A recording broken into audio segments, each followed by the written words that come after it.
Hello everyone. আজিৰ এই ভিডিঅ'খনত মই তোমালোকৰ ইংৰাজী কিতাপখনৰ ৰিভিজন টেষ্ট 4ৰ পেছেজ নাম্বাৰ 2 আৰু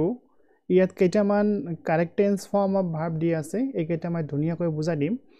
তোমালোকে ভালদৰে শুনিবা আৰু বুজিবলৈ চেষ্টা কৰিবা ওকে ইয়াত পেছেজ নাম্বাৰ 2 হয় পেছেজ নাম্বাৰ 1 যদি তোমালোকক লাগে তেনেহলে মোক জনাই দিবা মই তোমালোকৰ বাবে ধুনীয়াকৈ বুজাই দিম Okay, ইয়াত কেইটামান কোৱেশ্চন দিয়া আছে মই কোৱেশ্চন এটা আগত পঢ়ি লওঁ তাৰ পিছত ইয়াৰ আনসাৰ কেইটা মই বুজাই দিম তোমালোকে আন্ডাৰলাইন কৰিবা তোমালোকৰ কিতাপত আৰু লিখি থৈ দিবা ঠিক আছে এই নম্বৰ কোৱেশ্চনত দিয়া আছে What was the first great discovery that man had probably made অৰ্থাৎ ইয়াত খুদিছে আমাক যে সম্ভৱতঃ মানুহে যিবোৰ ডিস্কভাৰ কৰিছে আগৰে পৰা সেইবোৰৰ ভিতৰত প্ৰথম গ্ৰেট discovery কি আছিল সেইটো আমাৰ পৰা বিচাৰিছে so passage খনৰ প্ৰথম লাইনটোতে আনসাৰটো দিয়া আছে the first great discovery that man had probably made was that of fire so যেটো a number question answer সেইটো ইয়াৰ পৰা তোমালোকে ইয়াৰ পৰা ইয়ালৈ লিখিবা so passage মানে তোমালোকে নিশ্চয় জানা যে ইয়াত এখন প্যাৰাগ্ৰাফ দিয়া থাকিব আৰু তলত কেইটামান কোৱেশ্চন দিয়া থাকিব আৰু প্ৰতিটো কোৱেশ্চনৰ আনসাৰ তোমালোকক ইয়াৰ পৰা হে খুজি উলিয়াব লাগিব সো আমি তেনেকুৱাই কৰি আছো ইয়াত যেনেকুৱা ফাৰ্স্ট কোৱেশ্চনটো আনসাৰ আমি প্ৰথম লাইনতে পালো সো তোমালোকে এনেকুৱা কৰিবা ঘৰত বা পৰীক্ষাত যেতিয়া আহিব এনেকুৱা ধৰণৰ পেছেজ প্ৰথমত কোৱেশ্চনটো আগত পঢ়ি লবা তাৰ পিছত ইয়াৰ পৰা আনসাৰটো বিচাৰিবলৈ চেষ্টা কৰিবা প্ৰথমত তোমালোকে কোৱেশ্চনটো পঢ়ি লবা আগত তোমালোকে সময়খিনি নষ্ট নকৰিবা যে প্ৰথমত তোমালোকে প্ৰথমৰ পৰা লাষ্ট লৈকে পেছেজখন পঢ়ি সময় নষ্ট নকৰিবা প্ৰথমত ফাৰ্স্ট আৰু সেকেন্ড কোৱেশ্চনটো পঢ়ি পেলা মনত ৰাখিবলৈ চেষ্টা কৰিবা আৰু প্ৰথমৰ পৰা পঢ়া ষ্টাৰ্ট কৰিবা তেতিয়া তোমালোকে পেছেজখন এনেকৈ পঢ়ি আগুৱাই যাবা আৰু লগতে তোমালোকে কোৱেশ্চনৰ আনসাৰবোৰ পাই থাকিবা ওকে এইখিনি ট্ৰিক্স আছে তোমালোকে মনত ৰাখিবা সো যেনেকুৱা আমি প্ৰথম কোৱেশ্চনটো পঢ়ি ললো আৰু আনসাৰটো প্ৰথমতে পাই গলো সো এইটো ট্ৰিক্স আছে মনত ৰাখিবা এতিয়া আমি নেক্সট কোৱেশ্চনটো পঢ়ি লওঁ এবাৰ How do we light a fire now? So yet ki khudise je how do we light a fire now? Je ami etia bortoman samoyot kenekoi fire means jui tomaloke eto nischoy jana je ami bortoman ba etia kenekoi jui jolao eto hol question so ami iyer pora jehetu prothom question answer to paisu gotike iyat to aru second number question answer na thakibo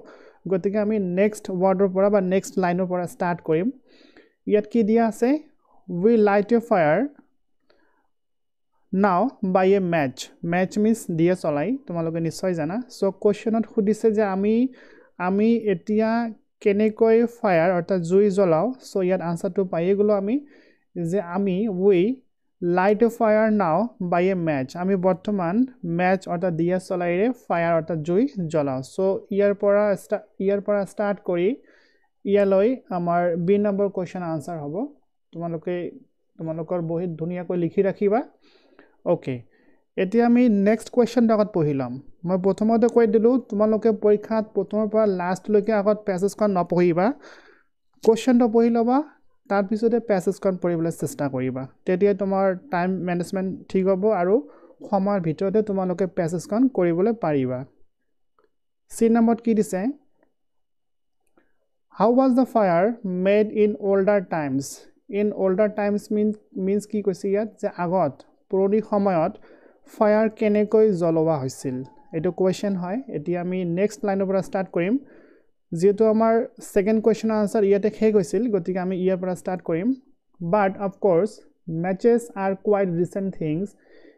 in older times আমি কোৱেশ্চনটো পাইছিলো যে in older times অৰ্থাৎ আগত কেনেকৈ fire জ্বলোৱা হৈছিল so আমি suppose হয়তো আনসাৰটো ইয়াৰ পৰাই পাম তথাপিও পঢ়িছাম এবাৰ যে in older times fire was made by rubbing two flames against each other till a spark came so ইয়াত আমি পাই গলো যে in older time আগত বা পুৰণি সময়ত fire was made অৰ্থাৎ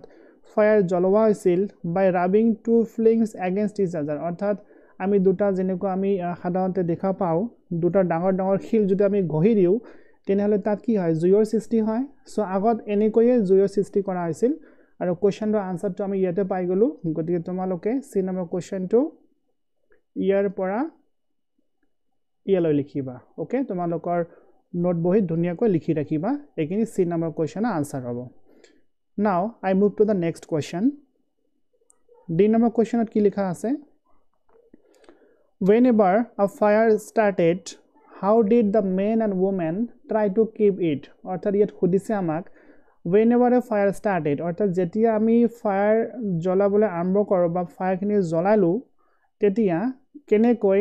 মানুহসকলে বা মহিলাসকলে সেই জ্বলি থকা জুইখিনি আকৌ জ্বলি ৰাখিবলৈ চেষ্টা কৰিছিল অৰ্থাৎ কেনেকৈ জ্বলাই ৰাখিব পাৰিছিল অৰ্থাৎ জুইখিনি জ্বলোৱাৰ পিছত সেইখিনি জুই কন্টিনিউ কৰাৰ বাবে বা জ্বলাই ৰখাৰ বাবে হিয়তে কি পদ্ধতি গ্ৰহণ কৰিছিল বা কি কাম কৰিছিল ওকে সো আনসাৰটো আমি এতিয়া বিচাৰিম ইয়াৰ পৰা and this spark set fire to a piece of dry straw and some other dry things okay fire sometimes occurs by themselves in the forest by frictions between two flames or something else the animals were not clever enough to learn anything from this but man was cleverer he saw the use of fire it kept him warm in winter and frightened away his enemies the big animals okay so whenever a fire started okay whenever আমি ইয়াত পাই গলো আমাৰ কোৱেশ্চনটো এনেকৈ খুদিছিল যে whenever a fire started how did the men and women try to keep it জুই জ্বলোৱাৰ পিছত হিয়তে সেইখিনি জুই কেনেকৈ আগন্তুক সময়লৈকে জ্বলাই ৰাখিছিল okay so আনসাৰটো আমি সাগে ইয়াতে পাম এবাৰ পঢ়িলাও whenever a fire started the men and the women must have tried to keep it by throwing dry leaves into it okay this is the answer we got here so the answer of question number D starts from here whenever a fire started ইয়াৰ পৰা তোমালোকে লিখিবলৈ start কৰিবা মই লিখি দিলো তোমালোকে note বই ধুনিয়াকৈ লিখি ৰাখিবা যে whenever a fire started the man and the woman must have tried to keep it by throwing dry leaves into it dry leaves means dry অর্থাৎ শুকান leaves means গছৰ পাত হ'ব পাৰে বা যিকোনো খেৰ হ'ব পাৰে অৰ্থাৎ তোমালোকে নিশ্চয় জানা যেতিয়া আমি জুই জ্বলাও সেইখিনি জুই জ্বলাই থাকিবলৈ বা জ্বলাই ৰাখিবলৈ আমি কি কৰোঁ তাত আকৌ আমি শুকান কাঠ শুকান গছৰ পাত বা খেৰ বা ঘাঁহ সেইবোৰ আকৌ তাতে দি দিও যাতে জুইখিনি জ্বলি থাকে আৰু সেইখিনি আমাৰ কোৱেশ্চন আছিল কেনেকৈ জুইখিনি জ্বলি থাকে সো আনসাৰটো ইয়াৰ পৰা স্টাৰ্ট কৰি ইয়ালৈকে হ'ব ধুনিয়াকৈ লিখি ৰাখিবা okay now I move to the next one in number question how could they produce a fire they means কাকোৱা আছে ইয়াত আগৰ মানুহসকলক কোৱা আছে okay how could they produce a fire অৰ্থাৎ হিয়তে বা আগৰ সময়ৰ মানুহসকলে কেনেকৈ জুইৰ উৎপন্ন কৰিছিল বা সৃষ্টি কৰিছিল বা জ্বলাইছিল okay সাও কোৱেশ্চনটো ক দিয়া আছে ইয়াত they did not want it to go out okay slowly they must have found that they themselves could produce a spark and a fire by rubbing flames together so answer to ইয়াৰ পৰা হ'ব যে they themselves could produce অৰ্থাৎ হিয়তে নিজেই কি কৰিব পাৰিছিল could produce fire উৎপন্ন কৰিব পাৰিছিল বা জ্বলাব পাৰিছিল produce a spark and a fire by rubbing means ঘহা flames together so হিয়তে কিবা ঘহি কিবা ডাঙৰ পাথৰ হক বা শিল হক হেকিনি ঘহি প্লাই হিয়তে জুই উৎপন্ন কৰিব পাৰিছিল আমাৰ কোৱেশ্চনটো তো হেডু খুদিছিল কেনেকৈ জুই উৎপন্ন কৰিব পাৰিছিল সো গতিকে আনসাৰটো ইয়াৰ পৰা স্টাৰ্ট হ'ব দেৰ পৰা স্টাৰ্ট কৰি প্লাই তোমালোকে টুগেদাৰ লৈকে বহিত ধুনিয়াকৈ লিখি ৰাখিবা আৰু এইখিনি হ'ব কোৱেশ্চন নম্বৰ এৰ answer okay now this is the last question of the passage f number question yet ki likha ase which discovery gave man some power over the other animals I repeat the question once again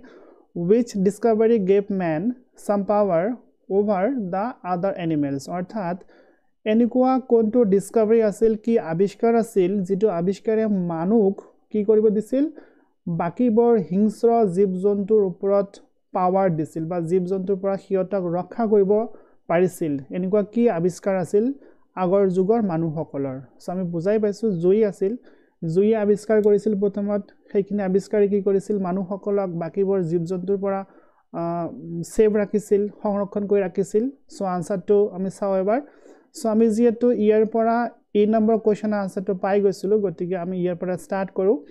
This was a great discovery for men and it gave them some power over the other animals. So এইখিনি answer হ'ব কিন্তু ইয়াত আনসাৰখিনি স্পষ্ট কৈ দিয়া নাই আমাক just অলপ মডিফাই কৰিব লাগিব নিজৰ পৰা অলপ লিখিব লাগিব সেইখিনি মই লিখি দি আছো ইয়াত কৈছে যে this was a great discovery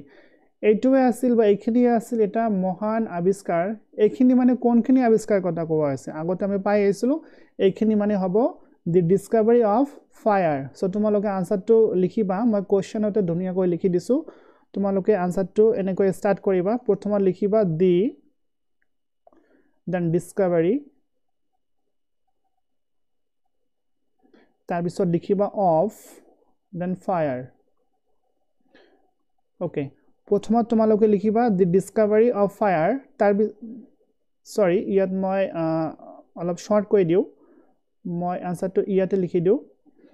প্ৰথমত তোমালোকে লিখিবা the then ইয়াত discovery দিয়া আছে অৰ্থাৎ the লিখিবা তাৰ পিছত discovery লিখিবা তাৰ পিছত ইয়াত লিখিবা of then fire okay মই পুনৰ এবাৰ ৰিভাইজ কৰি দিছো আনসাৰটো তোমালোকে প্ৰথমত লিখিবা the then discovery then of then fire লিখাৰ পিছত gave man some power over the other animals এইখিনি লিখি তোমালোকে লিখিবা ওকে মই আন্ডাৰলাইন কৰি দিছো ধুনিয়াকৈ ইয়াৰ পৰা স্টাৰ্ট কৰি তোমালোকে লিখিবা সো আই হোপ তোমালোকে বুজিব পাৰিছা ভালদৰে নোট ডাউন কৰিবা আৰু পঢ়িবা মনত ৰাখিবলৈ চেষ্টা কৰিবা সো এইকেইটা আছিল প্যাসেজখনৰ কোৱেশ্চন যিকেইটা আনসাৰ মই ইয়াত দাগ দি দিলো লগতে বুজাই দিছো তোমালোকে নোট ডাউন কৰিবা এতিয়া মই সেকেন্ড কোৱেশ্চন লে আগুৱাই গৈছো ইয়াত কি দিয়া আছে use of the correct tense form of the verbs অৰ্থাৎ ইয়াত এখন প্যাসেজ দিয়া আছে এই প্যাসেজখনৰ যিকেইটা ভাৰ্ব দিয়া আছে ব্ৰেকেটত এইকেইটা ভাৰ্ব ইয়াত কাৰেকচন কৰিব লাগিব শুদ্ধ কৰিব লাগিব টেন্স অনুসৰি আমাক শুদ্ধ কৰিব লাগিব আৰু তাৰ পিছত সেন্টেন্সটো ধুনিয়াকৈ শুদ্ধকৈ লিখিব লাগিব সো ভাৰ্ব কেইটা কেনেকৈ শুদ্ধ কৰিব লাগে বা শুদ্ধ ৰূপটো কি হ'ব মই এটাৰ পিছত এটা ধুনিয়াকৈ লিখি দি আছো তোমালোকে লিখিবলৈ চেষ্টা কৰিবা আৰু লগতে বুজিবলৈ চেষ্টা কৰিবা অৰ্থাৎ ইয়াত কাৰেক্ট টেন্স ভাৰ্বৰ কাৰেক্ট ফৰ্ম আমাক লিখিব কৈছে ওকে সো মই ইয়াত কৈ দি আছো প্ৰথম লাইনত কি দিছে I hear a noise outside now so আমি যেতিয়া আনসাৰটো লিখিম এনেকৈ লিখিম ইয়াত হিয়াৰ শুদ্ধ ৰূপটো আমাৰ হিয়াৰে হ'ব ইয়াত কোনো পৰিৱৰ্তন নহব প্ৰেজেন্ট ইনডিফিনিট ফৰ্মতে লিখিব লাগিব সো তোমালোকে যেতিয়া আনসাৰটো লিখিবা তেতিয়া এনেকৈ লিখিবা যে I hear অৰ্থাৎ তোমালোকে পৰীক্ষাত আৰু এই যে ড্যাশ যেটো দিয়া আছে দিব নালাগে আৰু যেটো ব্ৰেকেট দিয়া আছে এইখিনিও লিখিব নালাগে আনসাৰটো এনেকৈ লিখিবা এটো আই মানে এটো আই হল আৰু হিয়াৰটো ইয়াত লিখিলো তাৰ পিছত ইয়াত যিখিনি আছে গোটেইখিনি লিখি দিবা a noise okay a noise outside now so প্ৰথম আনসাৰটো হৈ গল তোমালোকে এনেকৈ লিখিবা অৰ্থাৎ বহুত ছাত্ৰ ছাত্ৰীয়ে না জানে যাৰ বাবে মই অলপ ডিটেইলছ কৈ দিলো যে ড্যাশটো লিখিব নালাগে আনসাৰত আৰু যেটো ব্ৰেকেট আছে লিখিব নালাগে জাস্ট ভাৰ্বৰ শুদ্ধ ৰূপটোহে লিখিব লাগে সো প্ৰথম লাইনটো মই তোমালোকক দেখুৱাই দিলো আৰু পিছৰবাৰ মই নিলিখো ভিডিওটো দীঘল হৈ যাব এতিয়া নেক্সট ওয়ান মই জাস্ট কাৰেকচন কৰি দি আছো তোমালোকে চাবা সো ইয়াত কি হ'ব I be scared a little bit so ইয়াত bit তোমালোকে লিখিবা am অৰ্থাৎ আনসাৰটো এনেকুৱা হ'ব I am scared a little bit okay then I sleep for 2 hours now so ইয়াত শুদ্ধ আনসাৰটো তোমালোকে লিখিবা I এৰ পিছত লিখিবা have I have then লিখিবা been okay আৰু sleep ইয়াৰ লগত কি কৰিবা sleeping লিখিবা S L E P I N G okay অৰ্থাৎ শুদ্ধ আনসাৰটো হ'ব I have been sleeping আৰু বাকি যিখিনি আছে গোটেইখিনি লিখি দিবা শুদ্ধ হৈ যাব নেক্সট লাইন দিয়া আছে My mother go to grandma's house okay so ইয়াৰ শুদ্ধ আনসাৰটো হ'ব my mother লিখিবা then ইয়াত লিখিবা has আৰু go to লিখিবা তোমালোকে gone okay my mother has gone to grandma's house okay next line so now I be alone in my room so ইয়াত be ঠাইত আমি কি লিখিম so I be ঠাইত লিখিম আমি am okay I am alone in my room okay Next, my father sleep in his room downstairs. So ইয়াত শুদ্ধ আনসারটো হ'ব my father ইয়াত লিখিম আমি is অর্থাৎ প্রেজেন্ট কন্টিনিউয়াস টেন্স হ'ব my father is sleeping SL অর্থাৎ sleeper লগত ing লিখি দিবা সো কি হ'ব ইয়াত my father is sleeping in his room downstairs. Okay, but I know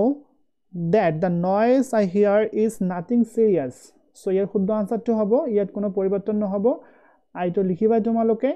আৰু নোৰ কোনো পৰিৱৰ্তন নহব গতিকে ইয়াত আমি নো লিখিম আৰু ব্ৰেকেটটো তুলি দিম অৰ্থাৎ এটো আমি প্ৰেজেন্ট ইনডেফিনিট টেন্সত লিখিম যে I know that the noise I hear ইয়াত হিয়াৰৰ কোনো পৰিৱৰ্তন নহব গতিকে তোমালোকে হিয়াৰ লিখি দিবা noise I hear is nothing serious হৈ গল okay I remember my mother say that at night we can hear many strange noises. Okay, so ইয়াৰ শুদ্ধ আনসাৰটো হ'ব আইৰ পিছত তোমালোকে ৰিমেম্বাৰৰ কোনো পৰিৱৰ্তন কৰিব নালাগে এইখিনিও প্ৰেজেন্ট ইনডেফিনিট টেন্সত হ'ব সো তোমালোকে ইয়াত কি লিখিবা remember okay remember okay I remember my mother say that at night we can hear many strange noises but there is nothing to be ইয়াত worry আছে ইয়াত হ'ব worried passive formত লিখিব লাগিব present indefinite tense or passive format likhibo lagibo so worried tok tomaloge likhiba worried WORRIED okay but there is nothing to be worried likhiba about okay then full stop I want to make a call to my mother so yat kono tense poriborton kora proyojon no hobo present indefinite tense ote likhibo lagibo so ami jodi present indefinite tense likho tene hole amar jito verb di ase want eto present indefinite tense or form ote hoy গতিকে কোনো পরিবর্তন করার প্রয়োজন নাই so I want to make a call to my mother okay next but I wish not to disturb her at this hour so এইখিনিও আমাৰ present indefinite টেন্সৰ লিখিব লাগিব আৰু টেন্সৰ পৰিবৰ্তন কৰাৰ প্ৰয়োজন নাই সেইভাবে কি কৰিম আমি I wish যেটো আছে এটো প্ৰেজেন্ট ফৰ্মতে হয় তোমালোকে wish লিখি দিবা যে I wish আৰু ব্ৰেকেটটো লিখাৰ প্ৰয়োজন নাই মই প্ৰথমতে কৈ দিছো I wish not to disturb her at this hour okay and this is the last line I believe that if a person is mentally strong nothing can harm him easily okay so এখিনিও ইয়াত টেন্সৰ পৰিৱৰ্তন কৰাৰ কোনো প্ৰয়োজন নাই সেইভাবে আমি present indefinite টেন্সতে ৰাখিম আৰু ইয়াত সাবজেক্টটো যেটো I আছে গতিকে আমি believe লিখিম okay believe okay so I believe that if a person is mentally strong nothing can harm him easily so মই জিমানখিনি পাইলো শর্ট কৈ ইয়াত এক্সপ্লেইন কৰি দিলু যদি তোমালোকৰ কতবা বুজাত অসুবিধা হয় বা প্ৰবলেম হৈছে তেনে হলে মোক জনাবা মই নিশ্চয় তোমালোকক আকৌ বুজাই দিবলৈ চেষ্টা কৰিম so আজিৰ ক্লাছটোত এইখিনি আছিল তোমালোকে ধুনিয়াকৈ নোট ডাউন কৰি ৰাখিবা আৰু ভালদৰে পঢ়ি মনত ৰাখিবলৈ চেষ্টা কৰিবা Next class on my year অৰ্থাৎ revision test 4 or যি বাকিবোৰ কোৱেশ্চন আছে সেইবোৰ মই ধুনিয়াকৈ বুজাই দিম তোমালোকে জাস্ট ভালদৰে পঢ়িবা আৰু বুজিবলৈ চেষ্টা কৰিবা সো যদি তোমালোকে ভালদৰে বুজিছা বা এনেকুৱা ধৰণৰ নেক্সট কোৱেশ্চন মই তোমালোকে পাব বিচৰা তেনে হলে চেনেলটো সাবস্ক্ৰাইব কৰি ৰাখা নোটিফিকেশন বেলটো অন কৰি দিবা যাতে নেক্সট ভিডিওবোৰ তোমালোকৰ ওচৰলৈ আহি যায় আৰু ভাল লাগিলে লাইক কৰিবা আৰু শেয়াৰ কৰিবলৈ নাপাহৰিবা So আজিৰ ভিডিও দেখিনি আছিল till then see you on the next one thank you have a good day